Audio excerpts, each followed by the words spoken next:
Halo pemirsa GPR TV, dari Sabang sampai Merauke, dari Miangas hingga Pulau Rote. Bertemu lagi bersama saya Mona Azari Nisak dalam Kominfo Newsroom.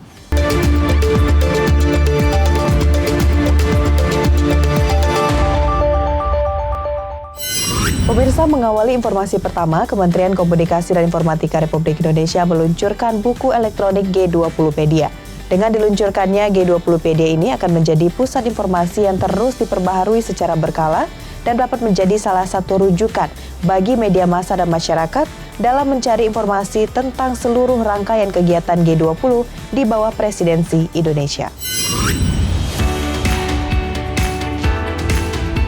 Dalam rangka memperkuat penyebarluasan informasi seputar Group of 20 atau G20 dan presidensi G20 Indonesia tahun 2022 kepada masyarakat, Kementerian Komunikasi dan Informatika meluncurkan buku elektronik G20pedia.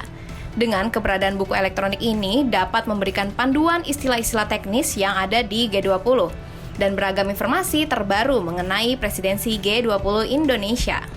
Selain itu, buku elektronik G20pedia juga dapat menjadi salah satu rujukan bagi media massa dan masyarakat dalam mencari informasi tentang seluruh rangkaian kegiatan G20 di bawah presidensi Indonesia. Untuk mengetahui informasi G20pedia dapat diakses melalui tautan linktree/G20pedia atau komin.fo/G20pedia. Dan untuk membaca secara online dapat melalui kcloud.kominfo.go.id/s/G20pedia untuk langsung mengunduh. Jadi ada pendapat umum bahwa G20 itu adalah isu elitis, ya isu yang tidak terjangkau oleh masyarakat. Karena itu kita menerbitkan G20pedia dalam bentuk online atau e-book agar tujuannya adalah untuk membumikan G20. Ya, membumikan G20 maksudnya apa? Membuat G20 itu gampang dimengerti, gampang dipahami oleh masyarakat. Artinya kita menurunkan ya isu yang elitis tadi menjadi isu yang milik kita semua, ya menjadi milik bersama, milik akar rumput, milik masyarakat. Nah, jadi itu tujuan diterbitkannya G20pedia adalah untuk lebih membumikan informasi atau isu tentang G20 dan presidensi G20 di Indonesia.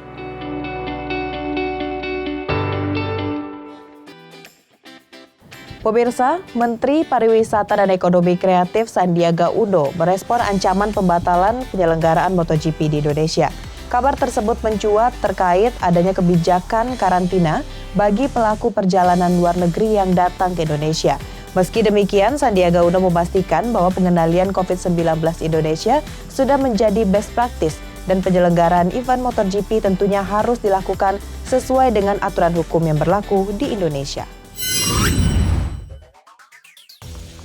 Menteri Pariwisata dan Ekonomi Kreatif Sandiaga Uno menegaskan bahwa tidak ada pihak manapun yang bisa mengancam untuk membatalkan pelaksanaan MotoGP Mandalika 2022 terkait dengan adanya pandemi COVID-19. Indonesia adalah negara hukum di mana segala hal dalam berkegiatan sudah diatur oleh pemerintah berdasarkan ketentuan hukum. Saat ini Indonesia telah menjadi negara dengan pengendalian pandemi COVID-19 yang baik, serta dapat menjadi negara percontohan pelaksanaan pengendalian COVID-19 bagi negara lain. Oleh karena itu, Indonesia akan tetap menjalankan kewajibannya, namun tidak akan mengganggu kegiatan pemulihan ekonomi nasional, termasuk perhelatan MotoGP Mandalika 2022. Saya ingin sampaikan di sini secara tegas, kita ini negara hukum. Indonesia adalah negara hukum yang sudah menerapkan pengendalian pandemi COVID-19 sesuai dengan kaidah terbaik dan kita sudah menjadi best practice. Oleh karena itu, jika ada pihak-pihak yang mengancam tidak akan menyelenggarakan MotoGP karena kebijakan penanganan pandemi kita, saya ingin menyampaikan pesan yang tegas bahwa bangsa ini adalah bangsa yang diatur oleh pemerintah secara hukum dan kita fokuskan untuk penanganan pandemi dan kebangkitan ekonomi kita. Jadi kita akan selesaikan kewajiban kita, tapi kita tidak akan terima jika kita diancam satu dan lain hal. Mohon teman-teman media mencatat ini dan menyampaikan. Informasi selanjutnya, pada kesempatan yang sama, Menparekraf juga menjamin perlindungan kepada para pelaku ekonomi demi keberlangsungan ajang internasional yang akan dihelat di Indonesia. Salah satunya adalah dengan menggencarkan vaksinasi COVID-19 khususnya booster bagi pelaku parekraf. Tahun 2022 ini, Indonesia akan melaksanakan beberapa kegiatan bertaraf internasional. Tentunya dalam pelaksanaan kegiatan bertaraf internasional tersebut akan mengikutsertakan pelaku UMKM sebagai garda terdepan dalam pelaksanaan beberapa ajang internasional yang akan dilaksanakan di Indonesia. Pada tahun 2022, Kemenparekraf memberikan perlindungan kepada para pelaku ekonomi. Salah satu bentuk perlindungan tersebut adalah yakni hingga saat ini, Kementerian Pariwisata dan Ekonomi Kreatif RI terus menggencarkan pemberian vaksinasi, khususnya booster bagi pelaku parekraf. Untuk booster pelaku parekraf akan kami tingkatkan karena memang harapannya pelaku parekraf ini kan ada di garda terdepan. Kita harus juga berikan perlindungan kepada para pelaku pariwisata dan ekonomi kreatif, dan salah satu perlindungannya tentunya selain protokol kesehatan adalah peningkatan vaksinasi khususnya booster bagi yang ada di garda depan, yaitu para pelaku pariwisata dan ekonomi kreatif.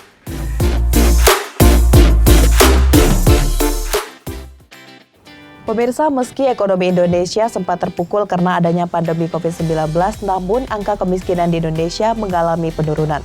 Hal ini disampaikan langsung oleh Ketua Badan Pusat Statistik Margo Yuwono dalam rilis tahunan secara virtual pada Senin 17 Januari 2022.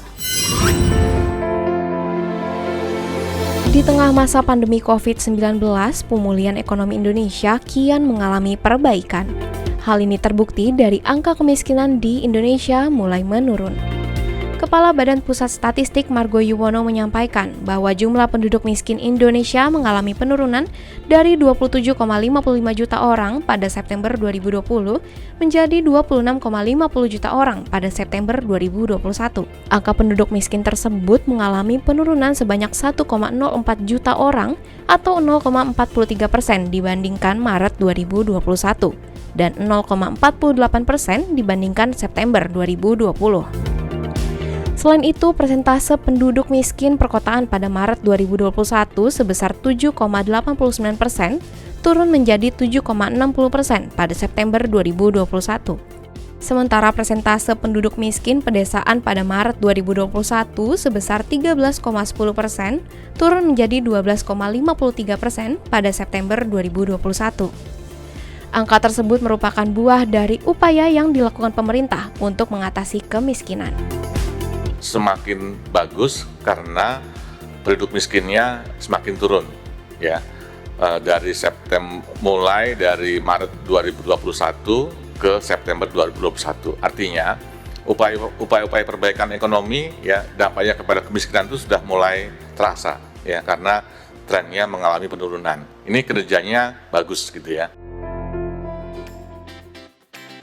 Informasi lainnya, Kementerian Kesehatan Republik Indonesia membentuk Biro Barang dan Jasa guna mengantisipasi tindakan korupsi.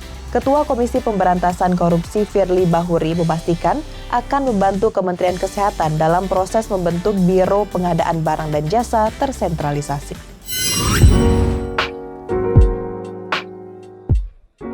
Untuk mengantisipasi tindak korupsi, Kementerian Kesehatan RI akan membentuk Biro Barang dan Jasa.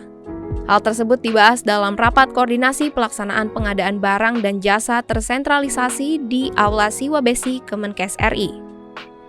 Kegiatan ini juga dihadiri langsung oleh Menteri Kesehatan Budi Gunadi Sadikin, Wakil Menteri Kesehatan, Sekretaris Jenderal Kemenkes RI, dan turut hadir Ketua KPK Firly Bahuri. Ketua KPK Firly Bahuri menekankan pengelolaan sistem yang baik dapat mencegah terjadinya tindak pidana korupsi. Korupsi itu disebabkan karena gagal dan lemahnya sistem. Karena itu saya kira kewajiban inspektorat, kewajiban sekjen untuk melakukan perbaikan sistem, sehingga sistem yang baik tidak ada peluang orang untuk melakukan korupsi. Biro Pengadaan Barang dan Jasa menjadi biro tersendiri di bawah Sekretariat Jenderal dengan memiliki tugas dan fungsi dalam pengelolaan barang dan jasa, pelaksanaan pendampingan, dan pembimbingan teknis.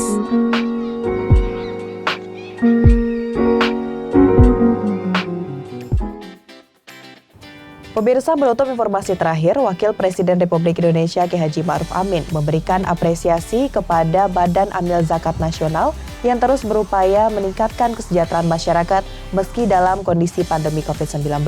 Hal ini disampaikan langsung dalam rangkaian acara HUT Basnas ke-21. Wakil Presiden RI Ma'ruf Amin mengapresiasi selama 21 tahun perjalanannya, Badan Amil Zakat Nasional atau Basnas telah memainkan peran yang strategis di bidang pengelolaan dana sosial syariah sebagai bagian dari upaya kolaboratif untuk meningkatkan kesejahteraan masyarakat. Sebagai negara berpenduduk muslim terbesar di dunia, dana syariah sangat memiliki peran yang besar untuk membantu mengatasi berbagai permasalahan sosial ekonomi sosial nasional, salah satunya mengatasi masalah ekonomi sosial akibat COVID-19. Untuk mewujudkan manfaat tersebut, dibutuhkan tata kelola yang baik yang tidak terlepas dari peran Basnas bagi lembaga yang berwenang mengelola zakat. Basnas terus amanah dalam menjalankan tugas dan fungsinya. Selain itu, saya juga berharap Basnas terus menciptakan dan melaksanakan program pengelolaan dana zakat, mulai dari perencanaan hingga pelaporan yang didasarkan pada data nasional yang terstandarisasi dan terintegrasi, serta didukung oleh kemajuan teknologi digital, agar peran Basnas semakin luas dan layanan kepada masyarakat, pemberi dan penerima zakat menjadi semakin efektif, efisien, dan tepat sasaran. Pemirsa, itulah ragam informasi yang telah kami kemas untuk Anda. Dapatkan update berita pilihan setiap harinya di kanal GPR TV atau melalui sosial media gprtv.id. Saya Mona Azarini pamit, sampai jumpa.